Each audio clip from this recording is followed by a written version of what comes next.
Bonjour, Louise du blog ilestécrit.com. Je suis heureuse de vous retrouver pour ce nouveau podcast. Nous allons commencer en ce mois de juillet à nous intéresser à certains versets célèbres pour voir si nous les comprenons bien dans leur sens originel ou si nous les avons compris de travers. Si vous avez des propositions à me faire à ce sujet, n'hésitez pas à m'envoyer vos suggestions. Alors vous me direz, pourquoi est-ce que je me casse la tête avec tout ça ? Eh bien, pour une raison toute simple. C'est que j'ai eu à parler à certaines personnes, à discuter avec d'autres chrétiens, et j'ai remarqué que dans la majorité des cas, nous citons certains versets types pour chaque situation. Donc, on acquiert des mécanismes, des habitudes, on cite des versets à tout va, on a un verset pour chaque situation, mais est-ce que nous prenons le temps de nous arrêter et de voir pourquoi nous disons cela, pourquoi nous utilisons ces versets ? Donc, j'ai écouté la semaine dernière un enseignant de la parole commenter sur ce célèbre verset qui se trouve dans Apocalypse au chapitre 3, le verset 20, je cite « Voici, je me tiens à la porte et je frappe. Si quelqu'un entend ma voix et m'ouvre la porte, j'entrerai chez lui et je souperai avec lui et lui avec moi. » Si vous faites une recherche sur Internet, si vous tapez Jésus frappe à la porte de notre cœur, eh bien vous verrez que c'est ce verset qui va apparaître en référence, alors que nous voyons bien que le mot cœur n'est lui cité nulle part dans ce verset. Mais c'est pourtant ce verset que nous utilisons pour justifier le fait que Jésus frappe à la porte de notre cœur. Donc cet enseignant a dit un certain nombre de choses, dont le fait que ce verset est souvent utilisé hors contexte, et je voudrais partager une petite réflexion avec vous. Nous embarquons donc dans un court voyage sur ce beau verset d'Apocalypse 3.20 et c'est parti pour notre petite virée biblique.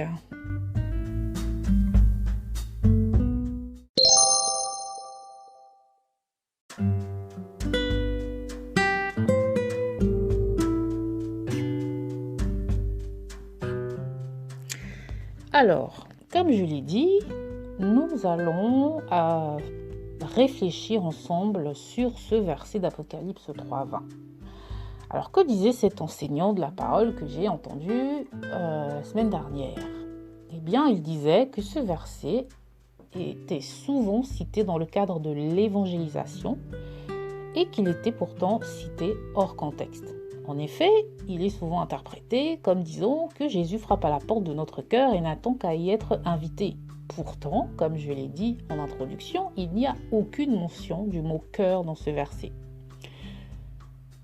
Par contre, lorsque j'ai entendu dire cela, j'ai pensé qu'au-delà du contexte, la Bible est ce qu'elle est, c'est-à-dire une parole inspirée. Donc un verset peut revêtir plusieurs dimensions.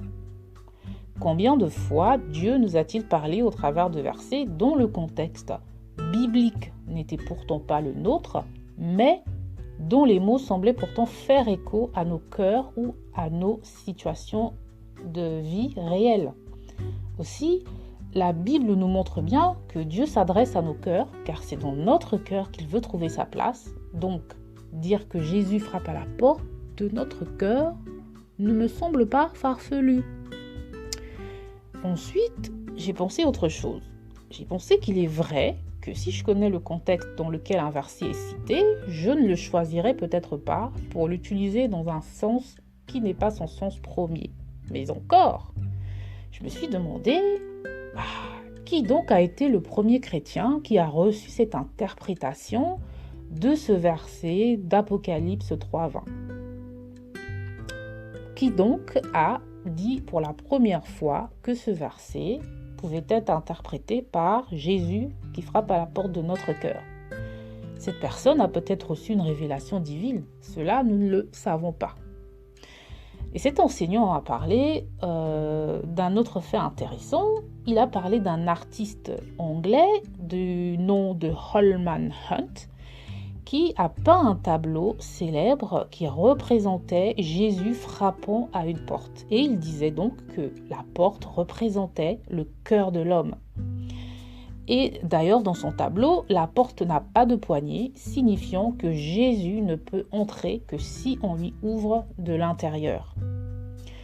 Et ce serait peut-être à cause de ce fameux tableau que nous avons interprété ce verset de la sorte. Vous pouvez faire votre recherche sur Internet, tapez Holman, H-O-L-M-A-N, Hunt, H-U-N-T, et vous trouverez cette information. Donc, en fait, une question se pose. Avons-nous interprété la Bible au travers d'une œuvre humaine? Ce peintre a-t-il eu une révélation de Dieu? Je ne sais pas, je ne pourrais pas répondre à cette question, mais revenons avant tout à notre Bible.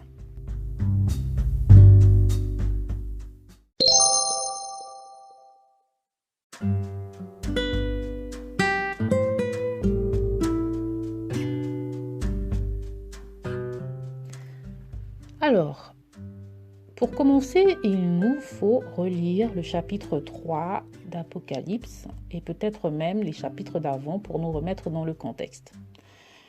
Dans ce chapitre 3, Jésus s'adresse à 3 églises. Il est question des églises ou assemblées de Sardes, de Philadelphie et Laodicée. Donc, nous notons premièrement que le contexte n'est pas celui de non-croyants ou de personnes qui ne connaissent pas Dieu. Nous disons au début du chapitre 3, les versets 1 à 2, je cite, « Écrit à l'ange de l'église de Sardes, voici ce que dit celui qui a les 7 esprits de Dieu et les 7 étoiles. Je connais tes œuvres, je sais que tu passes pour être vivant et tu es mort. Sois vigilant et affermis le reste qui est près de mourir, car je n'ai pas trouvé tes œuvres parfaites devant mon Dieu. » Puis au verset 7 à 8, nous lisons aussi, écrit à l'ange de l'église de Philadelphie, voici ce que dit le saint, le véritable, celui qui a la clé de David, celui qui ouvre et personne ne fermera, celui qui ferme et personne n'ouvrira. Je connais tes œuvres, voici, parce que tu as eu peu de puissance et que tu as gardé ma parole et que tu n'as pas renié mon nom, j'ai mis devant toi une porte ouverte que personne ne peut fermer. Et enfin, au verset 14 à 16, nous lisons « Écrit à l'ange de l'église de Laodicée, voici ce que dit l'Amen, le témoin fidèle et véritable, le commencement de la création de Dieu. Je connais tes œuvres, je sais que tu n'es ni froid ni bouillant. Puisses-tu être froid ou bouillant, ainsi parce que tu es tiède et que tu n'es ni froid ni bouillant, je te vomirai de ma bouche. » Pourquoi je vous lis ces passages ? C'est juste pour insister sur le contexte qui est bien celui de l'Église et non des païens. Ici, il n'est pas en effet question d'évangélisation. Nous évangélisons en général des païens, des personnes qui ne connaissent pas Dieu.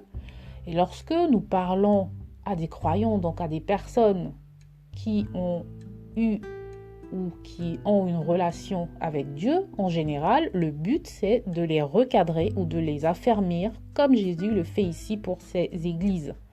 Il les prévient, tout simplement, que s'ils ne changent pas leur voie, voici ce qui se passera, ou simplement il leur dit, voilà, parce que tu as été fidèle, voici ce que j'ai fait pour toi. Dans la suite de ce chapitre, nous avons ensuite un passage dans lequel nous trouvons notre verset phare. Des versets 19 à 22, je lis « Moi, je reprends et je châtie tous ceux que j'aime. Aie donc du zèle et repens-toi. Voici, je me tiens à la porte et je frappe. Si quelqu'un entend ma voix et ouvre la porte, j'entrerai chez lui, je souperai avec lui et lui avec moi. Celui qui vaincra, je le ferai asseoir avec moi sur mon trône, comme moi j'ai vaincu et me suis assis avec mon Père sur son trône. Que celui qui a des oreilles entende ce que l'Esprit dit aux églises. » Donc, ce passage qui conclut en fait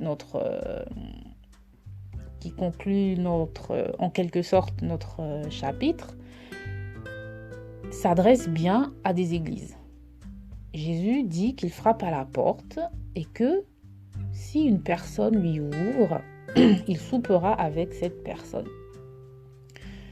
Et donc, nous voyons bien que dans ce verset, il n'est nullement question de frapper au cœur d'une personne, mais plutôt à la porte d'une assemblée, d'une église de Dieu. Pour en revenir à notre enseignant, il disait que ce verset avait une toute autre révélation que celle de Jésus frappant à la porte du cœur de l'homme, et que en fait cette révélation c'était que Jésus frappait à la porte de l'église, et que si dans cette église qui n'a pas Jésus, voilà, puisque Jésus est dehors à la porte, il frappe, et si une seule personne dans cette église ouvrait la porte à Jésus, eh bien que Jésus pourrait entrer, et par la même occasion il pourrait en fait toucher tout le reste de l'assemblée. Bon, j'avoue que même après avoir lu ce passage, je n'arrive pas à la même conclusion. Serait-ce que je n'ai pas reçu de révélation? Peut-être. Mais voilà, il est vrai que Dieu est puissant, que par une seule personne, il peut bouleverser les choses. Un enfant de Dieu au milieu des loups, s'il sert son père sincèrement et avec détermination, peut être un outil de destruction massive du mal et en réveiller plus d'un. Donc en conclusion, cet enseignant n'avait pas tort concernant le contexte. Jésus s'adresse ici à des chrétiens et non à des païens. Donc le contexte de ce verset n'est pas l'évangélisation. Deuxièmement, on va noter qu'il frappe bien à la porte des églises. Le mot porte ici dans le texte vient du grec tyra, qui veut dire porte, ouverture, vestibule, chemin ou passage. C'est clair, il n'y a là aucune mention du cœur. Donc, nulle part dans ce verset, nous ne voyons mention de Jésus qui parle de frapper à la porte du cœur d'un homme, mais à la porte d'une église. Vous me direz, pour ouvrir, il faut entendre de ses deux oreilles, ou une si on n'en a qu'une qui fonctionne. Et vous me direz, mais pourquoi est-ce qu'on ne pourrait pas aussi entendre par notre cœur? Jésus parlait souvent en paraboles. Est-ce que peut-être ici, on pourrait voir une parabole? Sincèrement, je ne vais pas aller sur ce débat-là parce que nous sommes dans le livre de la Révélation.